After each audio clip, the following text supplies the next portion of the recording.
الحمد لله وكفى وسلام على عباده الذين اصطفى أما بعد فأعوذ بالله من الشيطان الرجيم بسم الله الرحمن الرحيم والذين إذا ذكروا بآيات ربهم لم يخروا عليها صما وعميانا عن أبي أمامة رضي الله تعالى عنه قال سمعت رسول الله صلى الله تعالى عليه وسلم يقول اقرأوا القرآن فإنه يأتي يوم القيامة شفيعا لأصحابه أو كما قال عليه الصلاة والسلام صدق الله العظيم وصدق رسوله النبي الكريم ونحن على ذلك لمن الشاهدين والشاكرين والحمد لله رب العالمين. درود شریف پڑھیں. اللهم صل على محمد عبدك ورسولك وصل على المؤمنين والمؤمنات والمسلمين والمسلمات وبارك على محمد وأزواجه وذرياته. معزز سامعین، سورہ فرقان کی ان آیات میں اللہ تبارک و تعالیٰ نے رحمان کے خاص بندوں کا تذکرہ فرمایا ہے کہ رحمان کے جو خاص بندے ہیں وہ زمین پر عاجزی کے ساتھ چلتے ہیں، اور جب ناسمجھ لوگ ان سے جھگڑے کی بات کرتے ہیں تو وہ سلامتی والی بات کرتے ہیں، جھگڑتے نہیں ہیں. اور جب وہ خرچ کرتے ہیں تو فرمایا لم یسرفوا ولم یقتروا، نہ اسراف کرتے ہیں کہ حد سے زیادہ خرچ کریں، ولم یقتروا، اور نہ کنجوسی کرتے ہیں کہ ضرورت کے موقع پر اور جتنا خرچ کرنا ہے اس سے بھی کم خرچ کریں. اور فرمایا وہ لوگ ایسے ہیں کہ جب رات کو ساری دنیا سو جاتی ہے وہ اپنے رب کے سامنے اپنی راتوں کو عبادت میں گزارتے ہیں. اور فرمایا کہ وہ لوگ اللہ سے جہنم سے پناہ بھی مانگتے ہیں کہ اے ہمارے رب ہمیں جہنم سے پناہ عطا فرما. اور وہ لوگ ایسے ہیں جو قتل ناحق نہیں کرتے، بدکاری نہیں کرتے، اور وہ لوگ اللہ تعالیٰ کے ساتھ کسی کو شریک نہیں ٹھہراتے، اور اگر کوئی غلطی ہو جاتی ہے تو فوراً خدا کے دربار میں رجوع کرتے ہیں اور توبہ کرتے ہیں. اور آگے فرمایا کہ وہ لوگ ایسے ہیں کہ جب ان کو رب کی آیات کے ساتھ نصیحت کی جاتی ہے تو سوچ سمجھ کر غور و فکر کر کے تدبر کر کے ان آیات پر عمل کرتے ہیں. اس آیت پر میں نے یہ بات عرض کی تھی کہ قرآن مجید فرقان حمید کے 5 حقوق ہیں ہر انسان کے ذمے. ان میں سے پہلا حق تو ایسا ہے کہ جو مسلمان کافر سب کے ذمے ہے، وہ ہے اس قرآن مجید فرقان حمید کو ماننا. جو اس قرآن مجید فرقان حمید کو مانے گا اس کے اوپر قرآن کے اور بھی جو 4 حقوق ہیں وہ لازم ہو جائیں گے. اور جو اس قرآن مجید فرقان حمید کو نہیں مانے گا تو اس کی راہ تو وہیں سے جدا ہو جائے گی. ماننے والوں کی راہ الگ اور نہ ماننے والوں کی راہ الگ. جیسے کہ قرآن مجید فرقان حمید میں ہے کہ قیامت کے دن بھی ایسے ہوگا. فرمایا جائے گا وَامْتَازُوا الْيَوْمَ أَيُّهَا الْمُجْرِمُونَ، اے مجرمین آج تم جدا ہو جاؤ، الگ الگ ہو جاؤ. پہلے تو دنیا میں ساتھ تھے لیکن آج الگ الگ ہونا پڑے گا. اسی طرح یہاں بھی یہ بات ہے کہ قرآن مجید کو جو لوگ مانتے ہیں وہ الگ، جو نہیں مانتے ہیں وہ الگ. پھر جو اگلے حقوق ہیں وہ تو اس پر لازم آئیں گے جو مانے گا، اور جو مانے گا ہی نہیں اس پر تو کوئی حق لازم نہیں آئے. جیسے دنیا میں بھی اس کی مثال ہے، میں نے پچھلے جمعے عرض کی. تو پہلا حق قرآن مجید کا ہے کہ قرآن مجید کو مانا جائے، اور پھر دوسرا حق قرآن مجید کا ماننے والے پر یہ ہے کہ وہ اس قرآن مجید کی تلاوت کریں، قرآن کو پڑھیں، قرآن شریف کی تلاوت کرے، قرآن شریف کو تلاوت کرے، پڑھے، پڑھتا رہے، اس کو دیکھتا رہے، اس کے بارے میں سوچتا رہے۔ یہ نہیں ہے کہ 12 مہینے میں ایک رمضان المبارک کا مہینہ آیا کہ میں نے اور آپ نے قرآن مجید اٹھا کر پڑھ لیا، باقی 11 مہینے قرآن نہیں پڑھا۔ ہمارے حضرت مولانا اشرف علی صاحب تھانوی رحمۃ اللہ علیہ تو یہاں تک حضرت نے فرمایا کہ کچھ لوگ ایسے ہوتے ہیں جو قرآن کے حافظ ہوتے ہیں، اور وہ پھر اس بات کو فخر سے بیان کرتے ہیں کہ جی ہمیں قرآن کے حافظ ہیں، لیکن ہم 11 مہینے قرآن مجید کو ہاتھ نہیں لگاتے، پھر بھی ہمیں قرآن ایسا یاد ہے کہ ہم مصلی پر کھڑے ہو کر تراویح سنا لیتے ہیں۔ فرمایا یہ فخر کی بات نہیں ہے، بلکہ بے وقوفی کی بات ہے۔ حضرت کے الفاظ ہیں، کسی کے پاس خزانہ ہو اور وہ اس خزانے کو کام میں نہ لائے، فائدے میں نہ لائے، تو یہ عقل مندی نہیں ہوا کرتی، یہ بے وقوفی ہوا کرتی۔ تو قرآن مجید کا ایک حق دوسرا جو یہ ہے کہ قرآن مجید کی تلاوت کی جائے۔ حضور اقدس صلی اللہ تعالی علیہ وآلہ وسلم آپ نے فرمایا، میں نے حدیث پڑھی، اقرأ القرآن، قرآن کو پڑھا کرو، قرآن کی تلاوت کیا کرو، فإنہ یأتی یوم القیامت شفیعا لأصحابہ، اس لیے کہ قرآن مجید فرقان حمید قیامت کے دن اپنے پڑھنے والوں کی سفارش کرے گا، سفارش کر کے کھڑا ہو جائے گا۔ دوسری روایت جو میں خطبے میں اکثر پڑھا کرتا ہوں، فرمایا کہ القرآن حجت لک او علیک، یاد رکھنا دنیا کے انسانوں، قرآن قیامت کے دن یا تو تمہارے حق میں گواہی دے گا، تمہیں چھڑانے والا بن جائے گا، یا تمہارے خلاف کھڑا ہو جائے گا۔ تیسری صورت کوئی نہیں، یا تو قرآن ہمارے حق میں کھڑا ہوگا یا ہمارے خلاف کھڑا ہوگا۔ اور تیسری روایت میں فرمایا حضور اقدس صلی اللہ علیہ وسلم نے، جس کا مفہوم ہے کہ قرآن مجید فرقان حمید یہ ایسا جھگڑا کرنے والا ہے کہ جس کا جھگڑا اللہ کی دربار میں قبول کیا جائے گا۔ سفارشی بھی، جھگڑا کرنے والا بھی، جس کے بارے میں سفارش کرے گا اس کے بارے میں اپنی سفارش منوائے گا، اور جس کے بارے میں جھگڑا کرے گا اس کے بارے میں اپنے جھگڑے کو بھی منوائے گا۔ جیسے کہ روایت میں آتا ہے کہ جو شخص سورہ ملک پڑھتا ہے، تبارک الذی بیدہ الملک وہو علی کل شیء قدیر، ہر روز رات کو یہ پڑھ کر سوتا ہے، فرمایا وہ شخص جب قبر میں جائے گا یہ سورہ ملک اس کے سرہانے ایک خوبصورت نوجوان کی شکل میں آ کر بیٹھ جائے گی، اور سب اس کو چھوڑ کر چلے جائیں گے، وہ اس کے سرانے بیٹھی ہوگی۔ جیسے ہی فرشتے آئیں گے پوچھنے کے لیے تو ان کو یہ کہے گی 1 منٹ ٹھہرو، کیوں آئے ہو؟ کہا ہم یہ ان سے حساب کتاب لینے آئے۔ تو فرمایا یہ سورہ ملک فوراً رب کائنات کے دربار میں جائے گی اور عرش کے پاس جا کے سجدہ کرے گی، اور اللہ تعالیٰ پوچھیں گے سورہ ملک کیا معاملہ ہے، آپ سجدہ کر رہی ہو؟ تو وہ یہ بات کرے گی، اے میرے اللہ یا تو میری بات مان لیں یا مجھے اپنی کتاب سے نکال دیجئے۔ بھئی ہوا کیا ہے، مسئلہ کیا ہے؟ کہ مسئلہ یہ ہے کہ میرے پڑھنے والے کی ابھی تک بخشش نہیں کی گئی، ابھی تک اس کو معاف نہیں کیا گیا۔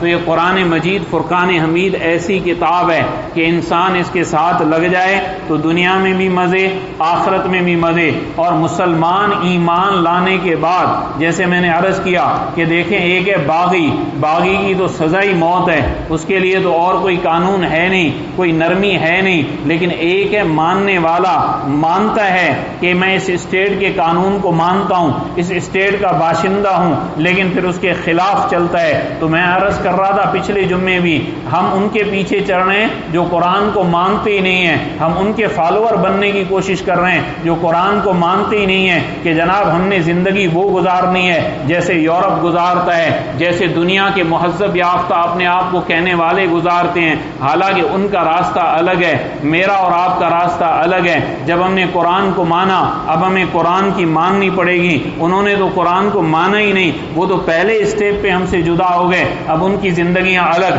ہماری زندگیاں الگ۔ تو اس قرآن کو ماننے کے بعد پہلا جو کام ہے اس قرآن کی تلاوت کا ہے۔ تو سرکار دو عالم صلی اللہ علیہ وسلم نے فرمایا اس قرآن کو پڑھا کرو، فإنہ یأتی یوم القیامہ، یہ قرآن قیامت کے دن آئے گا، شفیعا لأصحابہ، اپنے پڑھنے والوں کی شفاعت کرے گا، اپنے پڑھنے والوں کے بارے میں سفارش کرے گا اور ان کو قیامت کی ہولناکیوں سے بچائے گا، ان کو قبر کی ہولناکیوں سے بچائے گا۔ تو عقل مندی یہ ہے انسان دوست ایسے کو رکھے جو ہر وقت اس کے ساتھ ہو، بلکہ سب سے بڑی مصیبت میں اس کے ساتھ ہو۔ دنیا میں تو بندہ مر جاتا ہے نا تو کہتے ہیں کہ ہو پیچھے والوں کا کیا ہوگا، لیکن مسئلہ یہ ہے پیچھے والوں کا کوئی مسئلہ نہیں، پیچھے والوں کا خالق اور رازق موجود ہے۔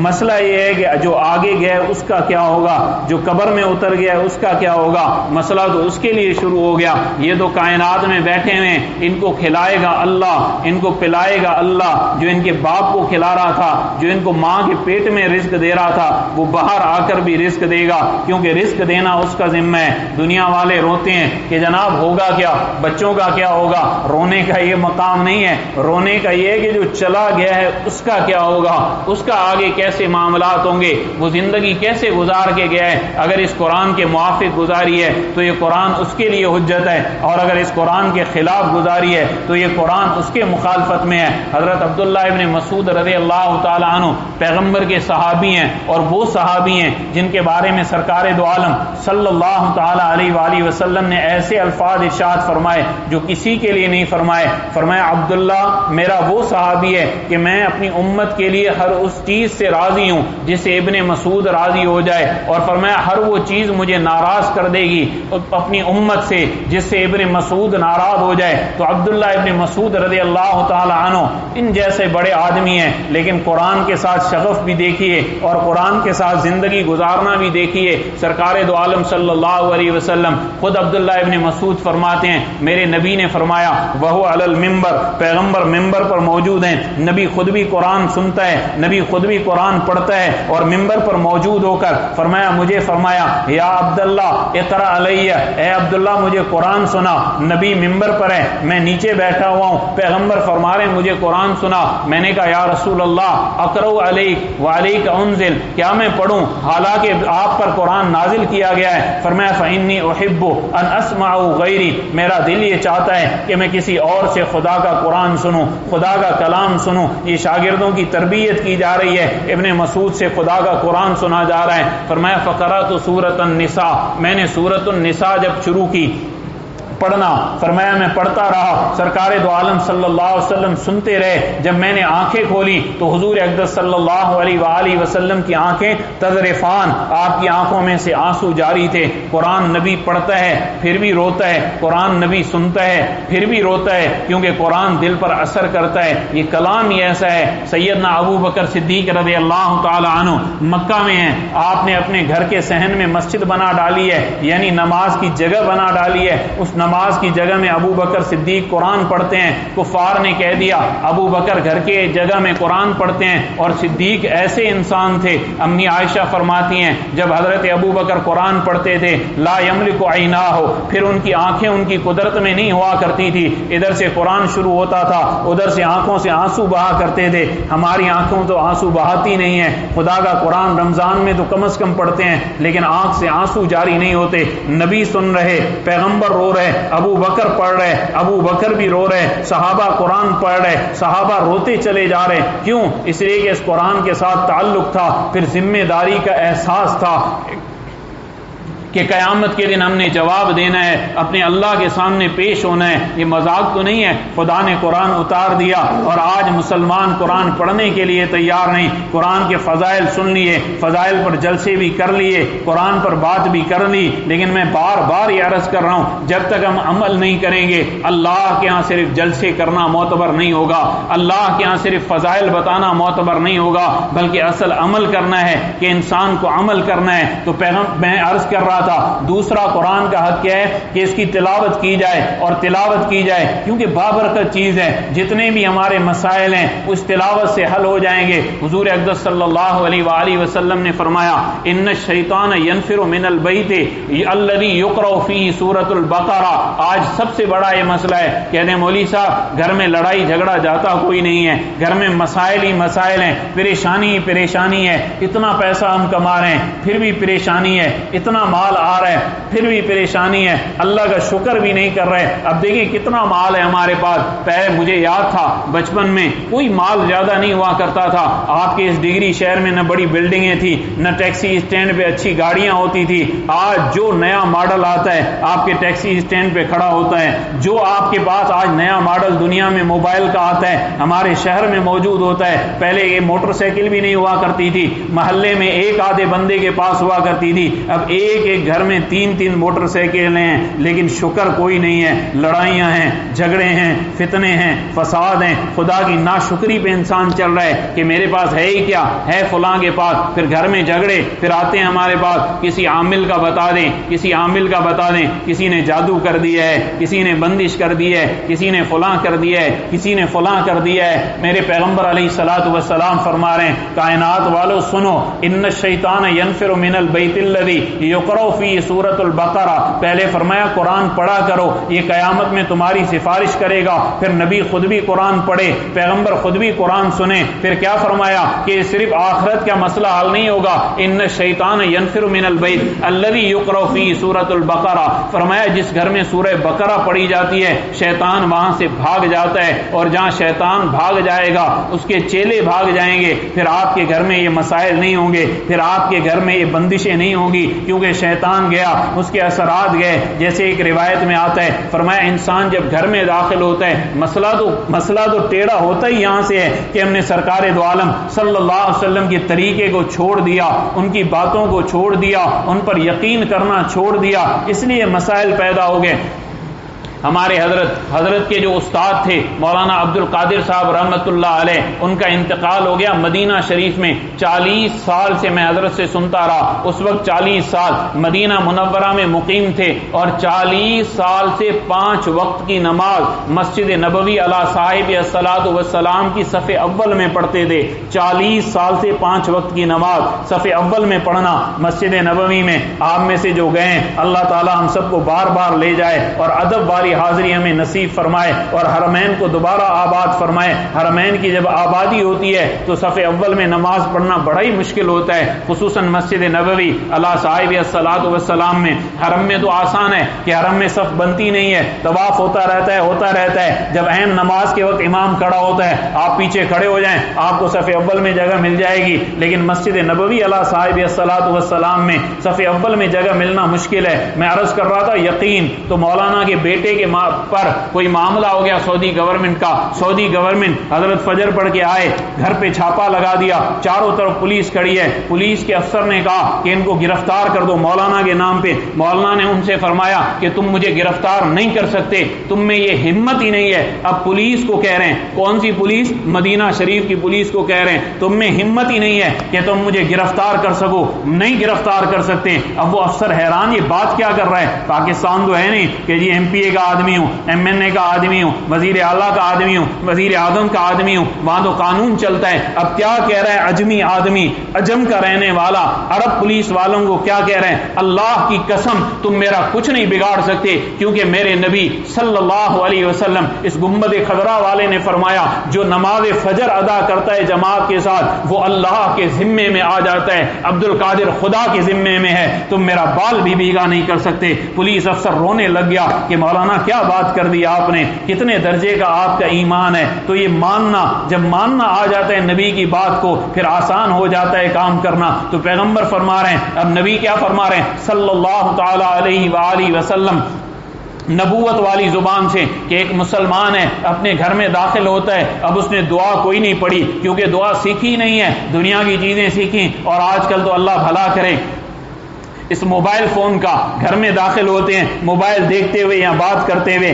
دعائیں یاد نہیں رہتی۔ فرمایا گھر میں داخل ہو بسم اللہ پڑھو، پھر دعا پڑھو اللہم انی اسألک خیر المولج و خیر المخرج، بسم اللہ ولجنا و بسم اللہ خرجنا وعلی اللہ ربنا توکلنا۔ فرمایا یہ دعا پڑھنا تمہارا کام ہے، تم یہ دعا پڑھو گے، میں نبی نبوت والی زبان سے تمہیں بتا رہا ہوں، شیطان اس وقت دروازے سے واپس لوٹ جاتا ہے کہ اس گھر میں رہنے کی کوئی جگہ نہیں ہے، ہے، اس گھر میں رہنے کی کوئی جگہ نہیں ہے، کیونکہ آج اس گھر میں یہ دعا پڑھی گئی۔ پھر فرمایا جب تم کھانے پر بیٹھتے ہو پھر شیطان آ جاتا ہے، تم کہتے ہو بسم اللہ الرحمن الرحیم، شیطان بھاگ جاتا ہے کہ یہاں تو نہ گھر میں رہائش ملی نہ یہاں کھانا ملا، اب جس گھر میں شیطان نہیں رہ سکتا تو وہاں جھگڑے بھی نہیں ہو سکتے۔ تو امام الانبیاء کا طریقہ ہم نے چھوڑ دیا، نبی نے تو طریقے ہمیں بتائے تھے کہ دنیا ہماری بن جائے، دنیا ہماری بن جائے، آخرت تو بنی جائے گی پیغمبر کے طریقوں میں، لیکن ہم نے وہ طریقے چھوڑ دیے۔ سرکار دو عالم صلی اللہ علیہ وآلہ وسلم کی بات پر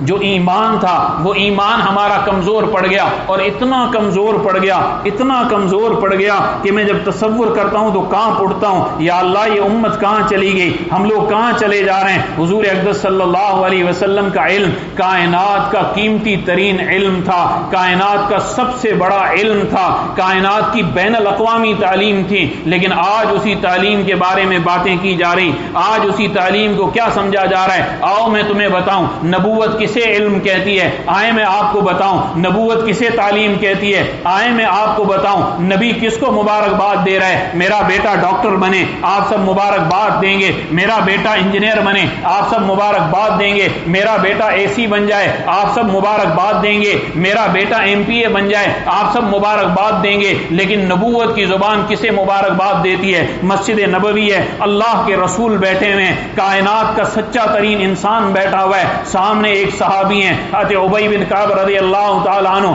ان کا نام ہے، سرکار دو عالم صلی اللہ علیہ وسلم نے فرمایا یا ابا المنذر، یہ ان کی کنیت ہے، اے ابو المنذر اتدری ای آیت من کتاب اللہ معک آدم، کیا تمہیں پتہ ہے کہ اللہ کا کلام جو تیرے سینے میں ہے اس کی سب سے بڑی آیت کون سی ہے، سب سے بڑی اور بابرکت آیت کون سی ہے؟ اب صحابہ کرام میں بار بار یہاں عرض کرتا ہوں، ان کا ایک مزاج تھا کہ ہم ابھی کہہ دیں یہ دن ہے، حالانکہ دن ہے، نبی کہہ دیں رات ہے تو آئے تو یہ دن، لیکن پیغمبر کی بات میں مخالفت نہ ہو جائے۔ صحابہ اتنا بھی گوارا نہیں کیا کرتے تھے کہ نبی کی بات میں ذرہ برابر مخالف ہو جائے، کیونکہ ہم اپنی آنکھوں دیکھا ہوا حال جھٹلا سکتے ہیں، امام الانبیاء کی زبان کو نہیں جھٹلایا جا سکتا۔ آنکھ ہماری غلط دیکھ سکتی ہے، محمد الرسول اللہ صلی اللہ علیہ وسلم کی نبوت والی زبان یہ غلط کہہ ہی نہیں سکتی، نبی جھوٹ بول ہی نہیں سکتے، نبی غلط بات کر ہی نہیں سکتے۔ اب حضرت ابی بن کعب نے کہا یا رسول اللہ، اللہ و رسولہ عالم، اللہ اور اللہ کے رسول بہتر جانتے ہیں۔ میرے نبی نے دوبارہ فرمایا یا ابا المنذر اتدری ای آیت من کتاب اللہ معک آدم، جب دوسری مرتبہ کہا اب حضرت ابی بن کعب سمجھ گئے رسول اللہ صلی اللہ علیہ وسلم مجھ سے پوچھنا چاہ رہے ہیں، سوال کرنا چاہ رہے ہیں، نبی بتانا نہیں چاہ رہے، مجھ سے پوچھنا چاہ رہے ہیں۔ تو میں نے کہا یا رسول اللہ، اللہ لا الہ الا ہو الحی القیوم، آیت الکرسی سب سے برکت والی ہے، سب سے بڑی ہے۔ فرمایا فضرب فی صدری، امام الانبیاء نے میرے سینے پر ہاتھ مارا اور فرمایا یا ابا المنذر لیہنک العلم، لیہنک العلم، لیہنک العلم، اے ابو منذر تجھے علم مبارک ہو، تجھے علم مبارک ہو، تجھے علم مبارک ہو۔